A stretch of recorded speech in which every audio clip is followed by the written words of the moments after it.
আসসালামু আলাইকুম ভাইজান, আপনি কোথা থেকে আসছেন আমার কোম্পানি গাড়ি নিতে? লক্ষণপাড়া থেকে ভাই। এই লক্ষণপাড়া। হ্যাঁ, লক্ষণপাড়া আমার আরো গাড়ি আছে, আমাদের জায়গায় আছে। ভালো চলে। ভালো চলে। দুইটা আছে, আপনার কাছে তিনটা, তিনটে। ভালো চলে। ওদের দেখার জন্য দেখা থেকে আমিও নিলাম।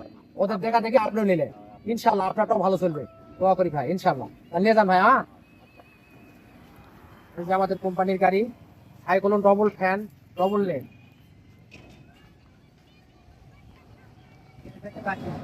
এখানে ফ্যান আছে চারটা, এখানে ফ্যান আছে চারটা, এটা বাতাস সিস্টেম উপরে করা আছে। এখানে ফ্যান আছে 10টা, এই বাতাস কম বেশি উপরে করা আছে। এই যে নেট পাবো, এটা তুলে আরেকটা নেট দিবেন, ওই নেটটা দিলে জিরা ধান মারা দিলে এটা শুকান ধান মারা নেট দিলাম। এটা বস্তা প্যাকেটে এই দিক দিয়ে ধান পড়বে, কেবল চেক করলাম, চেক করে ভাইতে হাতে তুলে দিচ্ছি। গাড়ি এখন ডেলিভারি করবেন ইনশাআল্লাহ, চলে যাবে। সকলকে ধন্যবাদ, আল্লাহ হাফেজ।